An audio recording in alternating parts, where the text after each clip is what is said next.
Over the 10 plus years of the MCU's run, we've seen some villains that we knew were going to be good, but lately we've seen some that were sneaky good and good but mid. With the recent installment of villains we've gotten inside the MCU, I figured it would be a good idea to rank these 5 villains, although the middle is a bit hard to solidify.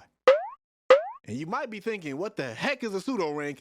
I don't know. Reason number 5, Kang. Now, before I go any further, we are going to be ranking these characters on 4 pillars: performance, character progression, fear factor, and impact and success on the MCU. So, as I said, Kang the Conqueror. Performance. The performance by J. Majors was pretty fair to me. I didn't hate it after the 5 times, yes, I said 5 times that I went to the theater to watch this movie, because I watched it that many times just to make sure it wasn't him. And for good measure, since it's on Disney Plus, I watched it again. And again, I can definitively say that his take on the character is pretty good, given the fact that he also carried pretty good weight with his variant of the character, He Who Remains, which in fact is the main reason why Marvel went the multiverse route in the first place. All that said, he was not as menacing as I thought he was going to be inside of the MCU.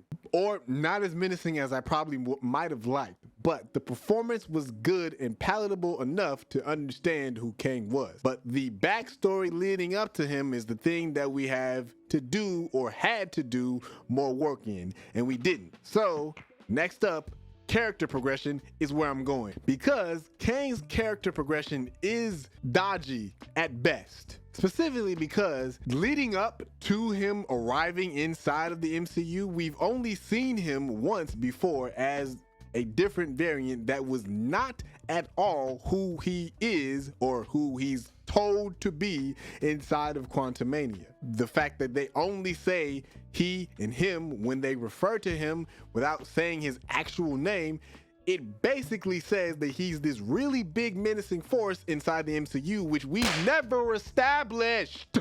But I digress. Moving on. Fear factor.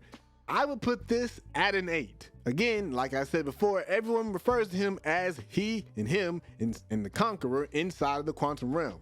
So he does have a little bit of gravity inside the quantum realm. Again, we never really established that, but that's another video. And even Janet refers to him in the same manner when introducing him to her family. The same case can be made for a different villain in this list that I will get into later on. He's not as powerful, or at least not yet as powerful as his comic counterpart. At present, he does service the right way, meaning he's enjoyable enough to sit through the performance of Kang the way that is written inside the MCU. So that then makes Kang mildly enjoyable. Will it continue? We'll have to see, and possibly we would actually have to see if this is actually even his last time. Well, we know it's not going to be his last time on screen, hopefully. But all that said, Kang is a hard character to pull off on screen, and J. Majors did a very good job of doing it. Now, his success and impact on the MCU, questionable. Was he successful? On one hand, no, because he was defeated by Ant-Man. Not to be an Avengers elitist or anything, but Ant-Man is not necessarily the highest on the totem pole of Avengers if you're going to be going up against any one of them inside the MCU's hero list. While at the same time, he did get defeated by a horde of ants. However, plot twist, look at it this way. He actually could have planned all of this. Now that I'll explain a little bit more in detail in my Quantumania Explained video that's coming up. So you want to subscribe to see that if you haven't already. But what if all of this is part of his plan? Follow me here. If he was free, the council would definitely come after him. So being trapped in wherever he is gives him a chance to buy time. Because remember, he lost all of his army and his tech. So what if he faked his own death?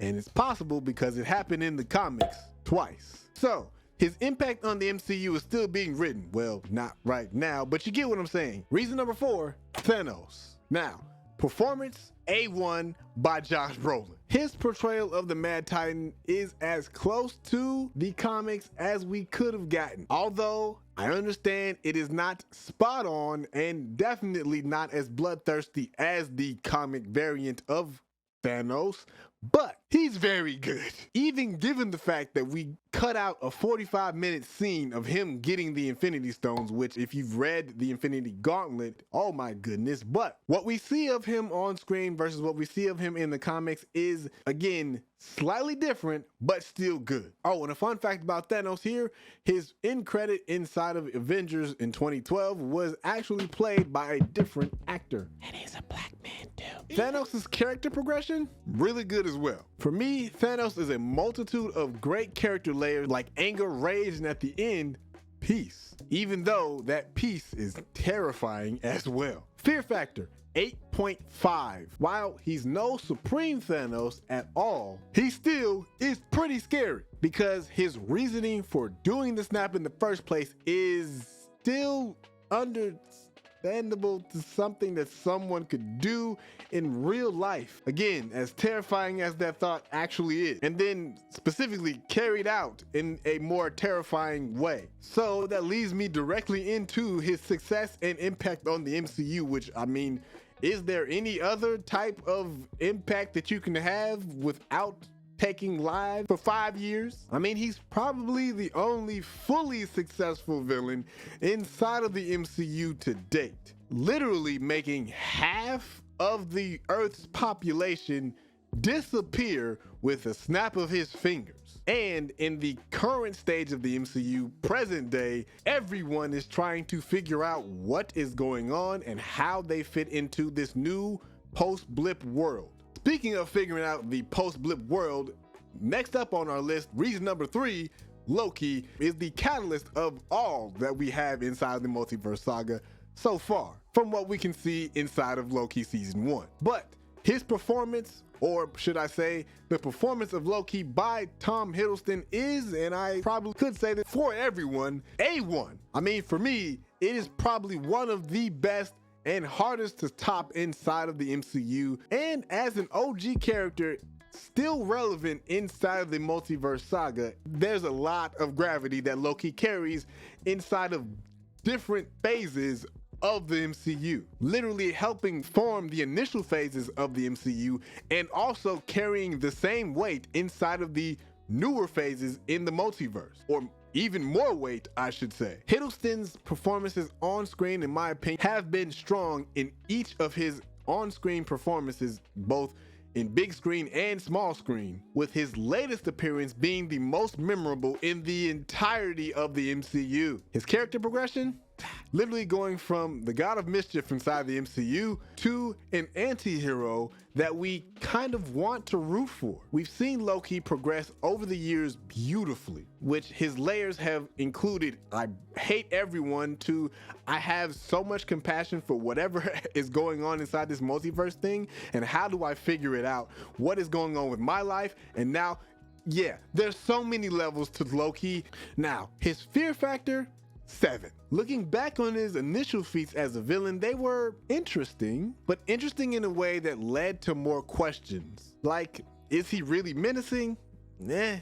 Without the powers of the Chitauri behind him, not really. And without the alliance of Thanos, does he actually have great power? However, what he does have, he uses beautifully: mischief, which carries through to his success and impact on the MCU to date. Because what his variant does inside of Endgame is literally what kicks off everything inside the multiverse inside of the MCU. But as I think about it, his initial feat was not that successful. The original 6 Avengers beat him handsomely. However, his actions did bring Thanos closer to collecting all of the Infinity Stones, then bringing the snap closer to happening. But he makes this list mostly because of what he does to bring about the multiverse inside the MCU.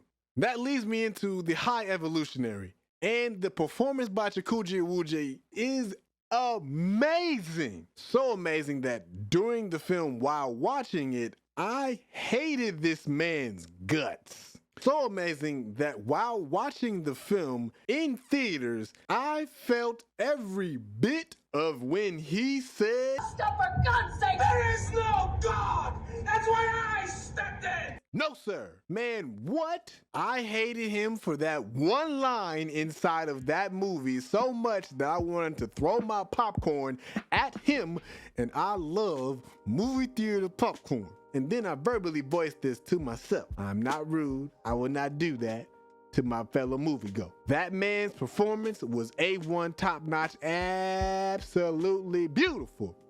Now, if we're talking character progression, that was spot on too because of the writing.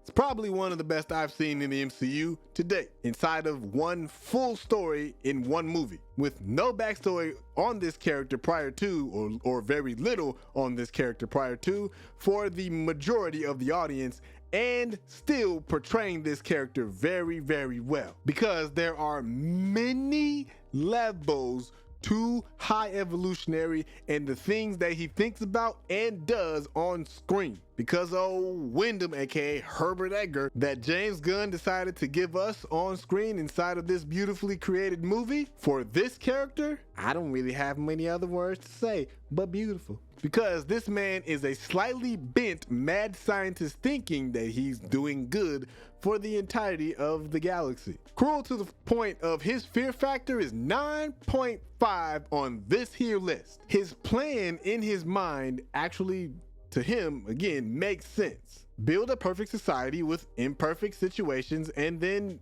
if it doesn't work, you scrap the whole thing. Basically, Counter Earth was supposed to become this utopia that he controlled, and anything getting in the way of that, whether he created it or not, would then be destroyed. His success and impact on the MCU is pretty far-reaching and deep as well, but it comes more of a consolation prize because of how it shows up inside the MCU. So let me explain that a little further. It's apparent that he's been doing this, whatever he's been doing inside the MCU for all these cybernetic parts and all that kind of stuff. It's apparent that his scientific feats have been going on for a long time based on what Yondu says. And you push away anyone who's willing to put up with you, because just a little bit of love reminds you how big and empty that hole inside you actually is. I said shut up! I know them scientists what made you never gave a rat's ass about you. I'm serious! And what you hear in the background inside of Guardians of the Galaxy when they're walking into his ship. From that idea, it stands to reason that he has been creating parts and creatures for a long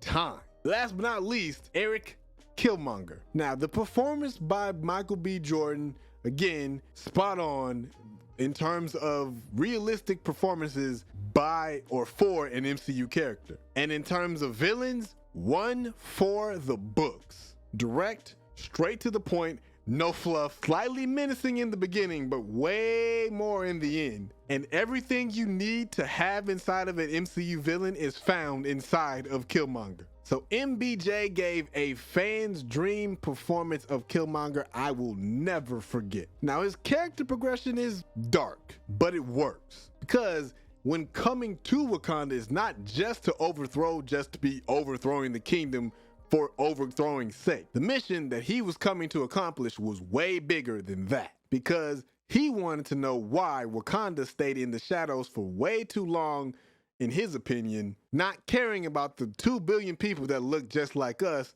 having a harder life. So he cares deeply about the communities or the people in the communities that he comes from, specifically the way that Black Panther portrays his backstory, while also hitting on the fact that his storyline inside the comics is also very similar. So while the actions to carry out his plan were extreme, they were very effective in carrying out what he was trying to do in the end, which is bring Wakanda out of the shadow. So in that same vein, his fear factor is a 9 for me, because this man comes into a full kingdom and overthrows the entirety of it. If that ain't enough villain for you, then I don't know what is. He literally threw T'Challa off of a cliff with his bare hands, and then started flipping tables pretty much inside the Wakandan kingdom all over the place. Not to mention he shot Claw directly after shooting what is to believe to be his girlfriend. And anyone who has the balls to step into Wakanda and say, "Hey, auntie," to Queen Mother, regardless if she is actually family or not, you don't say that in the company of where he said it. This ninja ain't care about nothing, and that's what makes him scary.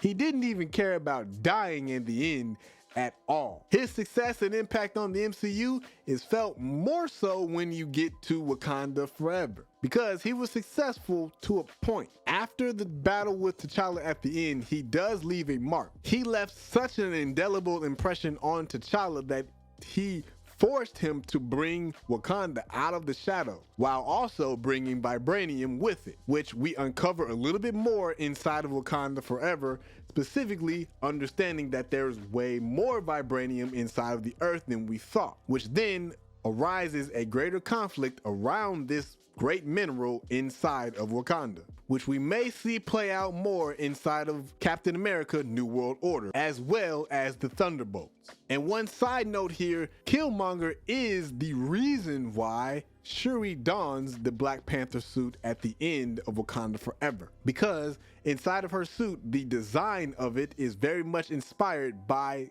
Killmonger's suit as well, but more specifically, he is the person that she sees inside of the ancestral plane, not her mother. Because if you remember back to the conversation that she had with her mother, she wanted nothing to do with the original plan of the Black Panther suit or the tradition of the heart-shaped herb at all. Who would you put on this list or take off, or would you rearrange this list completely? Leave that down in the comments, and until next time, until next video, y'all be smooth, blurred out.